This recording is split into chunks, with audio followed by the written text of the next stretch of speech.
How y'all doing today? Welcome to the First and Long College Football Show. I'm Marcus. That's Mason. We're constantly making adjustments around here.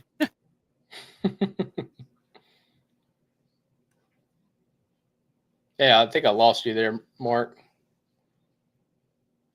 Let's make another adjustment and let's see if we can fix the microphone. I completely lost you when you moved the mic. I don't know if maybe something came unplugged there. You've got You hear happy me now? feet and you're kick. Yep. There we go. We're back. Welcome to We're the back. First and Long College Welcome Football to a Show. live show, ladies and gentlemen. Live as it gets. So I don't even know what you heard me say, but we've got a big game breakdown for you today. Ole Miss Rebels going on the road to Athens, Georgia to face off against the Georgia Bulldogs. A big SEC matchup. Game day is going to be in Athens for the 3:30 matchup. Currently sitting at Georgia, a 7.5-point favorite in this one. I feel like that line is pretty big considering the way Georgia's kind of played this year, and as good as Ole Miss has been this year. Over under set at 54.5. We'll talk more numbers on our betting show later this week, but I'm sitting here looking on ESPN.com, and Georgia has got a 69.7% chance in the matchup predictor. Now, I'll be dead honest with you. I don't put I don't even think about these matchup predictors. I don't consider them at all when making any kind of, decisions on games of what I think is going to happen. But for what it's worth, that's a pretty strong prediction there from ESPN. Ole Miss comes in 6-0 after kind of squeaking by last week. Maybe a little bit of a look ahead situation for Ole Miss last week. Maybe missed the boat on the gambling side of that, considering they had the matchup with Georgia in Athens looming. But they get through, they survive, and after everything that happened this past week in college football, you just had to survive, right? I mean, that's really honestly what it came down to. It was one of them Saturdays where style points are out the window. You're just trying to survive and make it out of the week alive, and several of them didn't. So, sometimes you got to just kind of tip your cap for somebody being able to figure out a way to win a game, and Ole Miss was able to do that. Georgia kind of did the same thing. Georgia sleptwalked. And I don't know if sleptwalk is the right word, Mason. It's not like they weren't playing hard or didn't have the effort or something. They But got whooped. Auburn shut Georgia down in the first half. What's that? Just saying they got whooped that first half. I mean, that was a clinic by Hugh Freeze and the Auburn completely staff shut Georgia initially. down in the first half. Mm-hmm. Absolutely.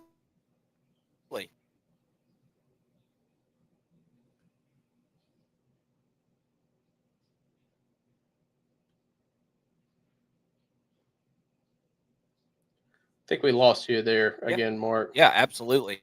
Oh, and there we go. Now you're back. Georgia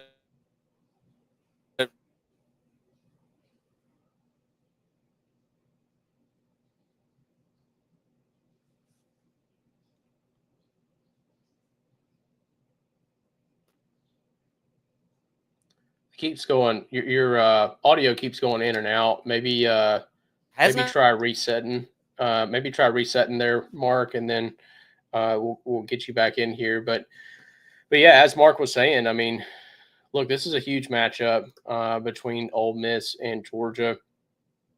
I'm a little surprised by the number here. This opened up at 6.5.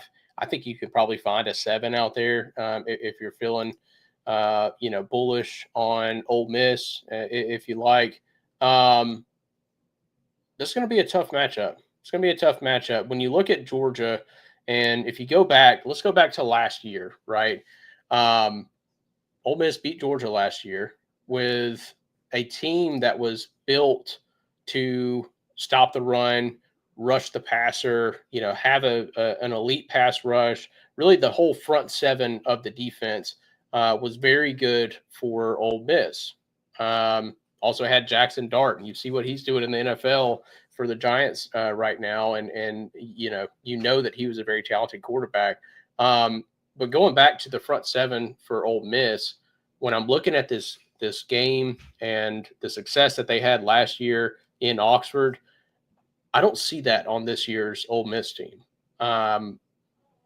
This team is built a lot different. They're built with still a very good quarterback, but on the defensive side of the football, they don't really have the dudes up front like they had last year. Still pretty good on the back end of the defense, but no real threat for a pass rush, no real threat to stop the run.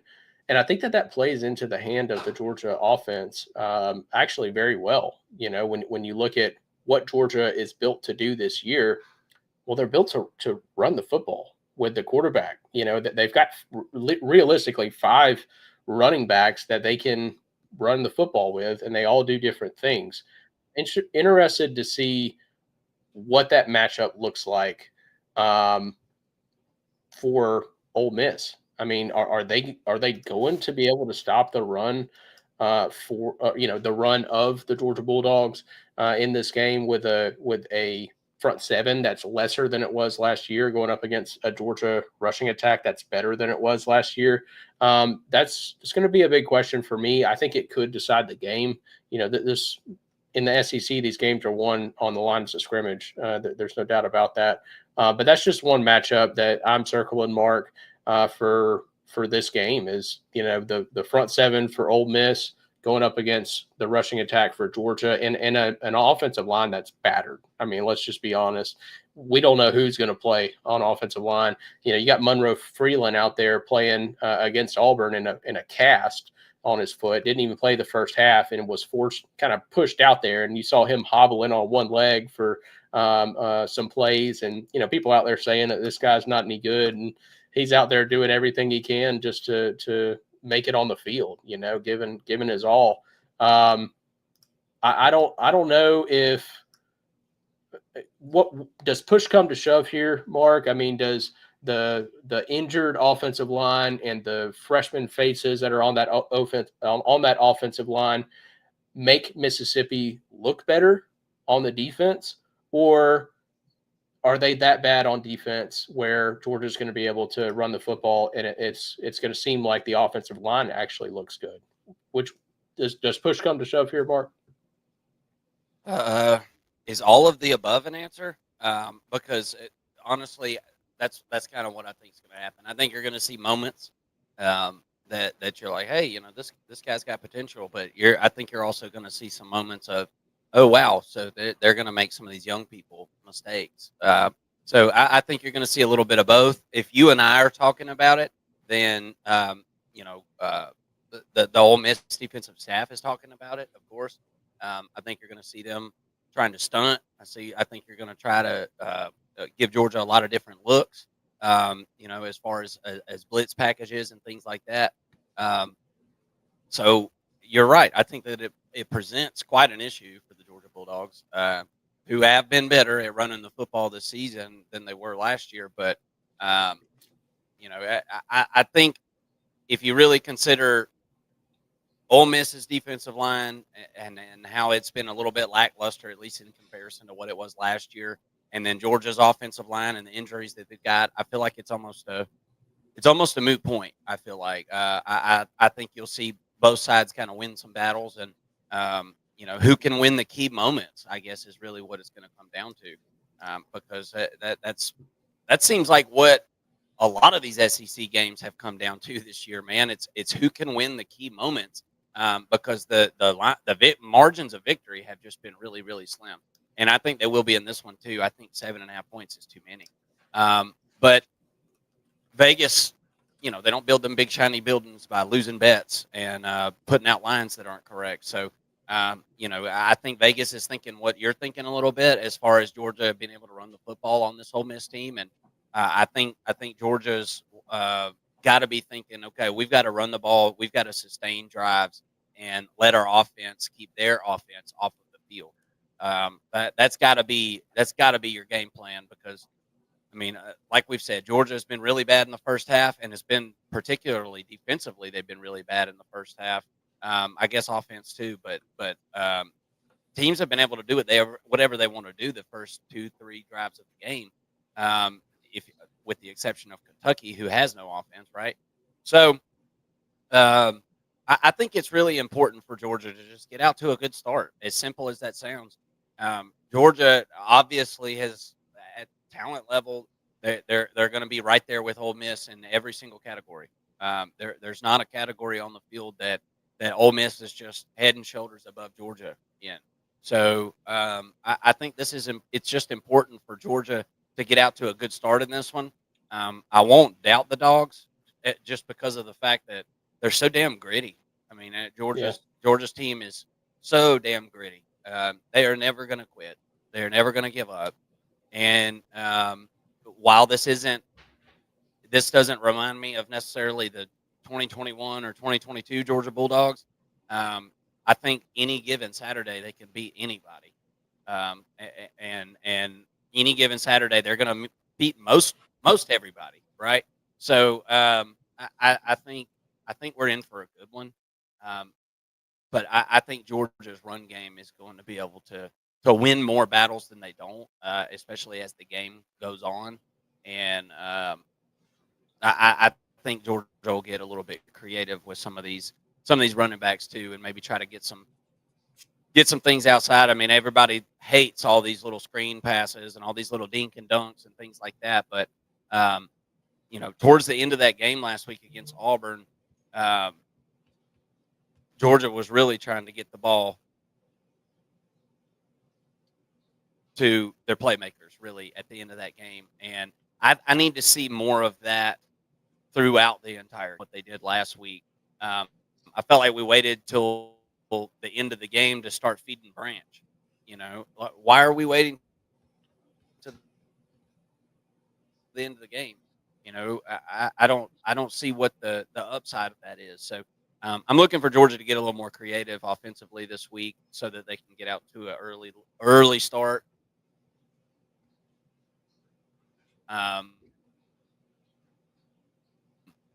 You can't go into halftime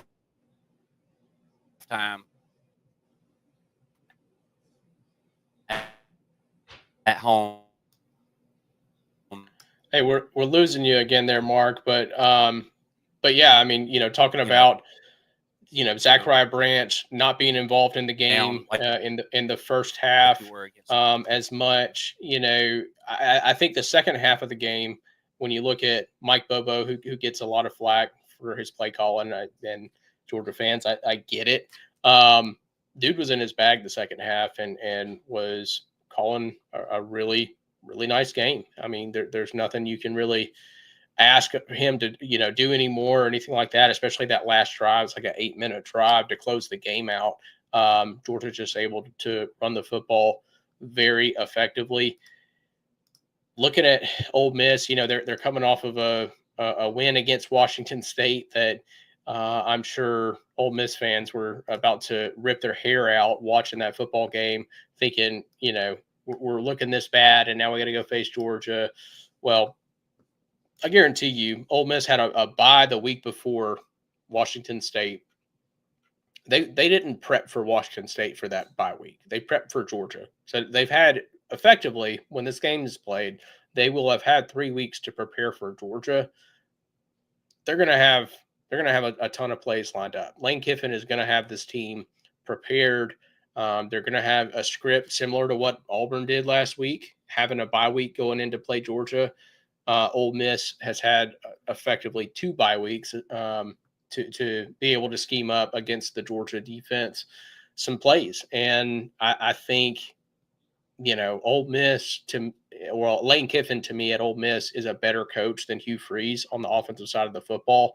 So when he looks at the game last week and looks at the game film, he's going to see a Hugh Freeze offense that really caught Georgia off guard. I mean, Kirby said it himself that he was caught off guard by some of the plays that Auburn was calling.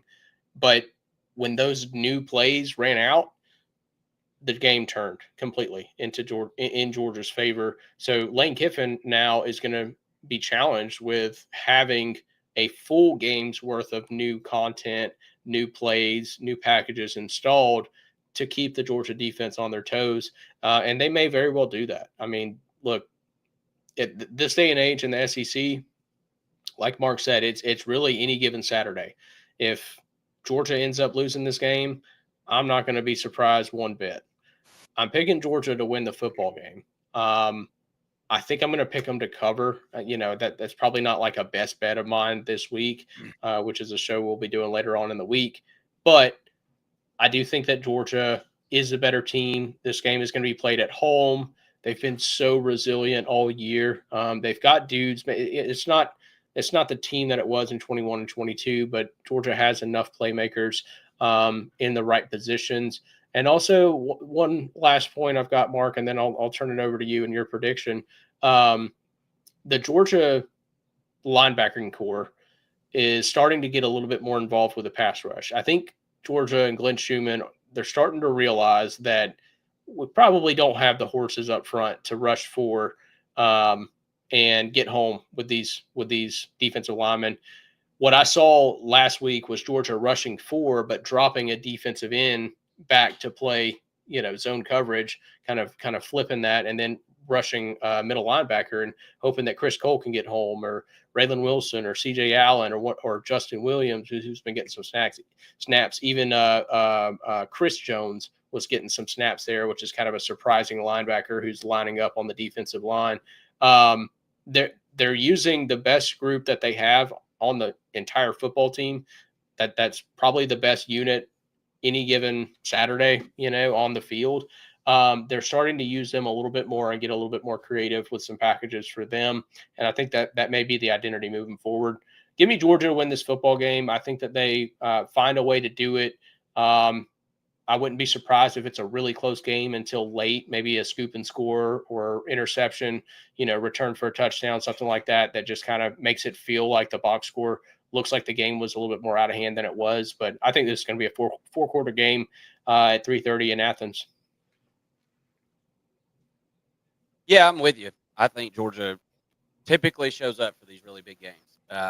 Even in the games that they've lost for the most part, like to Alabama, who has just owned Georgia. I mean, let's just be real. Other than the national championship game in 21, Georgia showed up for most of those games too. Even in Georgia's worst games over the last couple of years, they don't get blown out. You know what I'm saying? They're in the game. So I'm with you. This is a 4-quarter game, either way. Now, it's going to depend on that Georgia run game. Like I said, I think Georgia's able to run the football this weekend, and therefore I think they're able to win one. I don't know about 7.5. I feel like that hook is a little much. We'll see. I feel like the betting public's going to be on Ole Miss this week, but possibly not after they, kind of didn't play up to par. I'll just say that